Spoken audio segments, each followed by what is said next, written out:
So hi guys, welcome to new video of CSES Craft series. So today we'll be solving one interesting problem that covers a beautiful concept of topological ordering. So yeah, let's read the problem. Okay, so let me read it out for you guys. So you have to complete basic N courses. There are M requirements of the form course A has to be completed before course B. Your task is to find an order in which you can complete the courses. Okay. The first input line contains integers n and m, number of courses and requirements, and after this there are m lines describing the requirements. Each line has two integers a and b, so that a has to be completed before b. A की dependency है b पे. We have to print an order in which you can complete the courses. You can print any valid order, okay? ठीक है. और अगर नहीं possible है तो नो प्रिंट कर दो. So I mean in real life में हम लोग बहुत जगह टोपोलॉजिकल ऑर्डरिंग यूज करते हैं, अगर तुम ध्यान से देखो तो. So basically let's say if you are getting ready to get go to school और office, I mean let's say तुम्हें यहाँ पे तुम्हारा शर्ट हो गया, यहाँ तुम्हारा हुडी हो गया, तुम्हारा अंडरवियर हो गया, तुम्हारा सॉक्स हो गया, ठीक है, तुम्हारा शू हो गया. तो इसमें कुछ चीजें होती हैं जो एक दूसरे पर डिपेंडेंट होती हैं. जैसे पहले शर्ट डालोगे फिर हुडी डालोगे, वैसे ही पहले आई थिंक अंडरवेयर डालोगे फिर तुम पैंट्स डालोगे, ठीक है. हाँ, तुम ये इंडिपेंडेंट है, तुम पहले अंडरवेयर डालो या पहले शर्ट डालो, ठीक है. पर सॉक्स और शूज डिपेंडेंट है. तो इसी को हम बोलते हैं टोपोलॉजिकल ऑर्डरिंग, ठीक है. Topological ordering basically is nothing but एक ऑर्डर बताना होता है in which way we can proceed the task. और ये हम सिर्फ बात करते हैं डायरेक्टेड एसाइक्लिक ग्राफ के लिए. सबसे पहले डायरेक्टेड एसाइक्लिक ग्राफ, ये याद रखना, डी ए जी, ओके. तो इसके लिए हमेशा हम बात करते हैं डायरेक्टेड होना चाहिए और एसाइक्लिक होना चाहिए. अब कोई पूछे क्यों भाई एसाइक्लिक क्यों होना चाहिए, साइक्लिक हुआ तो लेट से ये इस पे डिपेंडेंट है, ये इस पे डिपेंडेंट है, और इसको लेट से बोल दो इस पे डिपेंडेंट है, ठीक है. तो भाई ये वाला इधर से इधर एरो का मतलब जा रहा है, मतलब first will do task A, फिर तुम टास्क बी करोगे, ठीक है. तो task B was dependent on A, ठीक है. तो एक बंदा कर लिया. अब बट ए तो इस पे डिपेंडेंट है सी पे. अब बोलोगे अच्छा ठीक है तो सी करना पड़ेगा, बट सी डिपेंडेंट है बी पे, पर बी डिपेंडेंट है A पे. तो नहीं, बात नहीं कर सकते हम, डायरेक्ट में ही बात करना पड़ेगा, ठीक है. डायरेक्ट होना चाहिए, ए साइक्लिक होना चाहिए. रियल लाइफ एप्लीकेशंस भी इसकी बहुत ज्यादा होती हैं ऑब्वियसली, और ये यूनिक नहीं होता, बहुत तरह का होता है. जैसे हम बताएं कि तुम पहले शर्ट डाल सकते थे फिर अंडरवेयर भी डाल सकते थे. सो या, सो अब हम बात करते हैं इस सवाल की, यहाँ पे आ जाते हैं.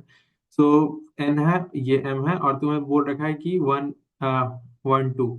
सो M lines each lines two interiors N B, A has to be completed before course B, okay. तो पहले करना वहां से हम एरो लेट से डालते हैं उधर जहाँ पे कंप्लीट करना है. तो let say you have to complete one, और वन कंप्लीट कर लोगे तो तुम फिर टू कोर्स जो है कर सकते हो, ठीक है. मान लो भाई इंट्रोडक्शन टू प्रोग्रामिंग है, वो दूसरा वाला डीएस है.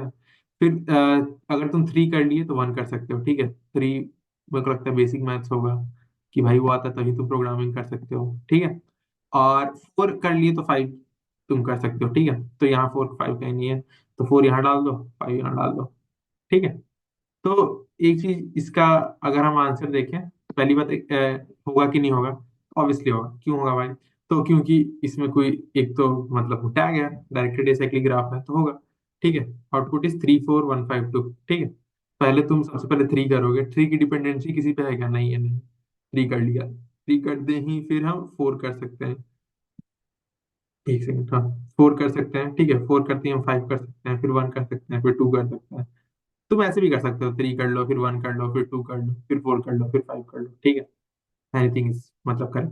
तुम पर ये नहीं कर सकते हो भाई कि तुम पहले वन कर लिए और फिर थ्री करो, फिर वन टू और फिर थ्री, ऐसे कर लो. नहीं, because obviously you can't do one before three. Dependency है, ठीक है. तो नाउ या लेट्स कोड. अब देखो यार, इसमें एक कांस एल्गोरिथम करके होता है जो कि बहुत ज्यादा फेमस है. तो we can talk about that. तो पहले हम कोड करते हैं फिर देखते हैं क्या होगा. तो will code in VS Code, ठीक है, क्योंकि कंप्यूटर नंबर ज्यादा यूज नहीं करना चाहिए. तो let's code in VS Code. सबसे पहले लाइब्रेरी यूज कर लेंगे हम लोग विथ सेम, ठीक है. Using name space D, okay. फिर एक डिफाइन कर देते हैं हम लोग इंट को लॉन्ग लॉन्ग, ताकि हमें बार बार ना लिखना पड़े. हाँ, ये एल एल कर देते हैं, ठीक है. एल एल लॉन्ग, ठीक है. अब या, सो नाउ लेट्स डिफाइन क्या क्या एन है, एम है। ओके, एंड एडिशनसी मैट्रिक्स बना देते हैं। वेट व्हाट, हाँ, vector of vector, vector of vector parallel adjacency, जिसे हम स्टोर करेंगे ग्राफ को। ठीक है, एक इन डिग्री के लिए हम बना लेते हैं। ठीक है, कि ये स्टोर करेगा सबका इन डिग्री कितना है। ठीक है, इन डिग्री मतलब होता है कि तुम पे कितने सारे नोट्स आ रहे हैं, तुम पे कितनी डिपेंडेंसी है।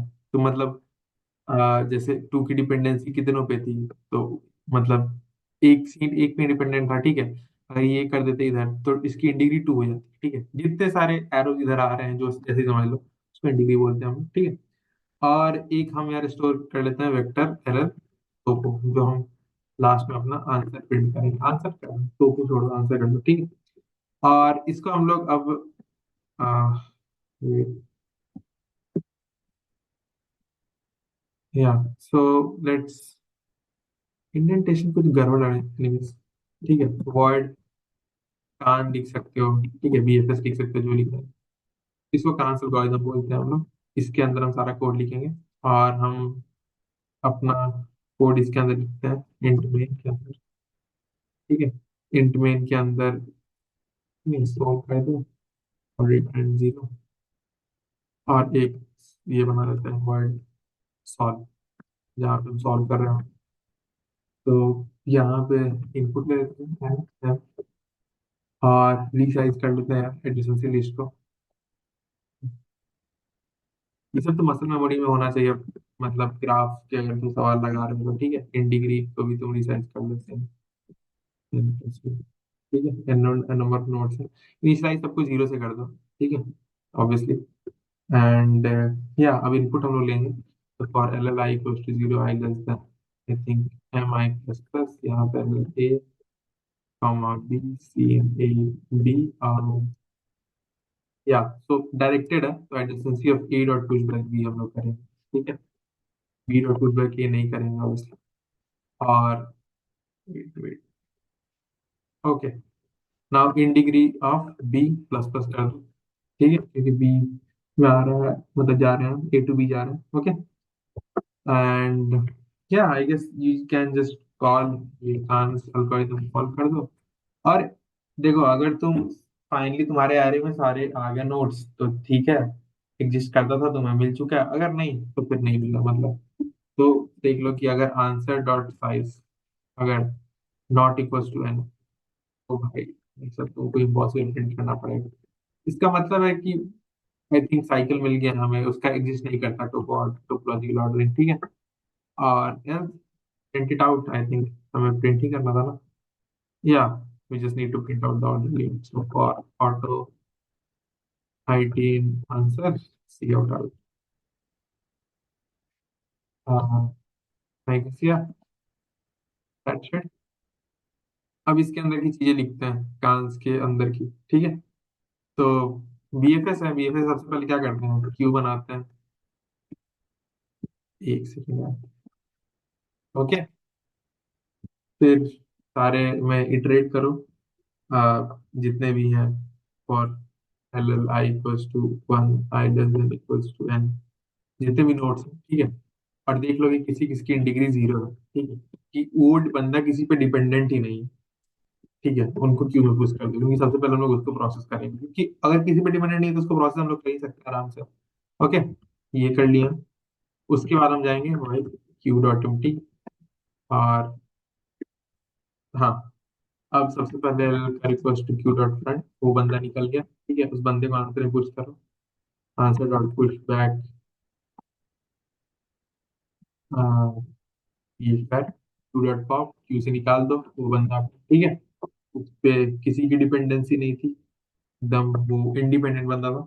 अब देखो यार, अब क्या करना है कि वहां से हम लोग कहाँ कहाँ जा रहे हैं। ठीक है, तुम इंडिपेंडेंट वाले बंदे के पास चल गए, अब वहां से जहां जहां जा रहे हैं जाओ सबके पास, उसके नेबर्स के पास, और auto V distance list of कर के अंदर जाओ, और जाके जिस, अब जहां जहां जा रहा हो, जहां जहां जहां जा सकते हैं हम लोग बेसिकली, उसका इन डिग्री माइनस कर दो, V of in degree V minus minus. ठीक है, और अगर देखो कि अगर उसका इन डिग्री ऑफ वी अगर 0 हो चुका है, ठीक है, मतलब उसके पास कोई इंडिपेंडेंसी नहीं रही है, तो उसे क्यू में प्रोसेस वो पुश कर दो उस बंदे को, ताकि हम उसको प्रोसेस कर लेंगे। और आई थिंक ये चलते हैं। तो देखो यहाँ इसको हम लोग ड्राइव करके देखें, ठीक है, इस वाले टेस्ट केस को। इसको अच्छे से लिख लेंगे यहाँ पे, हाँ अच्छे से बनाते हैं इसको।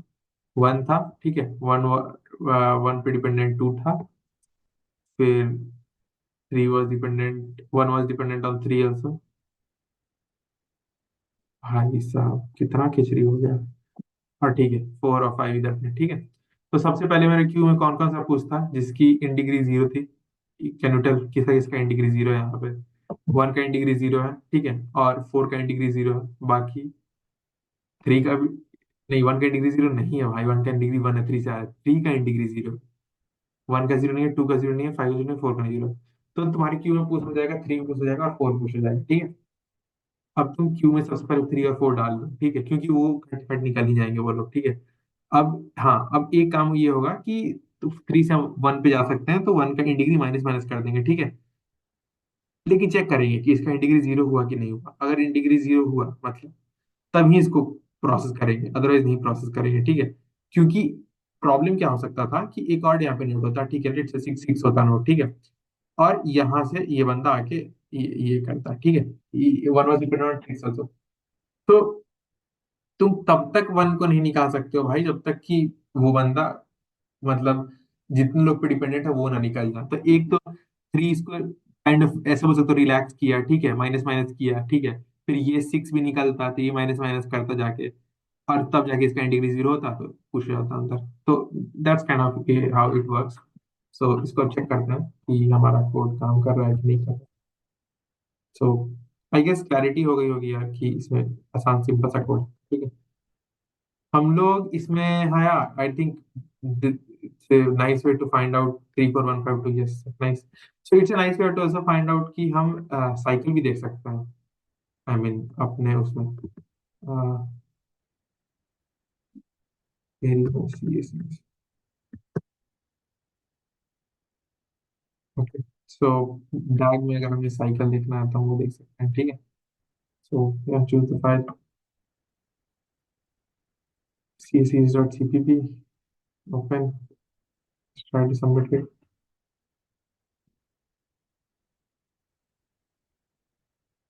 Accepted. तो this was for topological ordering. तुम लोग यहाँ से भी नेट से देख सकते हो, विजुअलाइजेशन अगर करना है तो ये सब साइट्स हैं काफी, ठीक है। इसको प्ले कर सकते हो, देखो ए की डिग्री जीरो है और बी की भी डिग्री जीरो है, ठीक है। तो क्लियर कर दो यार, प्ले करो फिर से, ग्राफ का एंड भी एम्प्टी, रीसेट कर दो ग्राफ को। हाँ, तो इसमें इंटीग्री देख लो सबसे पहले, किसी किसकी जीरो है इंटीग्री, यहाँ पे किसकी किसकी जीरो है, डी की इंटीग्री जीरो है क्या? नहीं। ई की इंटीग्री जीरो है क्या? नहीं। ए की इंटीग्री जीरो है क्या? यस है। सबसे पहले ए निकलेगा, ठीक है। और किसी की जीरो नहीं है, ठीक है। अब देख लो ए के बाद में जा जाके ए किस किस के पास जाएगा, ई के पास जा सकता है, ई की इंटीग्री एक घटाएगा, जीरो नहीं हुई, एक घटाएगा, जीरो हो गई, तो बी आ जाएगा, ठीक है। फिर सी के पास गया, ठीक है। तो ए सी को ही घटाएगा, बी को ही घटाएगा, तो ए बी फिर सी हो जाएगा। फिर अगर तुम देखोगे तो ई भी आ सकता है, ठीक है। ई की भी इन डिग्री, ई की डिग्री तीन थी वैसे, और डी की इन डिग्री बस एक थी। तो yes, I think A B D C E ऐसा कुछ करके हो सकता है। तो ये कैसी पहले है, हाँ। तो सबसे पहले ये हट गया, ठीक है। अब बी और डी, हाँ, क्योंकि इन लोग की तो डी हट गया, ठीक है। बी भी हट सकता था, कोई दिक्कत नहीं है, बी हट गया। फिर सी हटेगा, फिर ई हटेगा। यस, तो दैट्स हाउ इट वर्क्स। तो यहाँ समझ सकते हो सी एल्गोरिथम्स पे, यहाँ से ही समझ सकते हो हमारी resources. So yeah, this was for this problem. So I think now topological ordering will be clear for everyone. So yeah, we'll meet in the next video. Till then, I think keep learning. And if you guys any feedback, please comment it out. Yeah, thank you. Bye.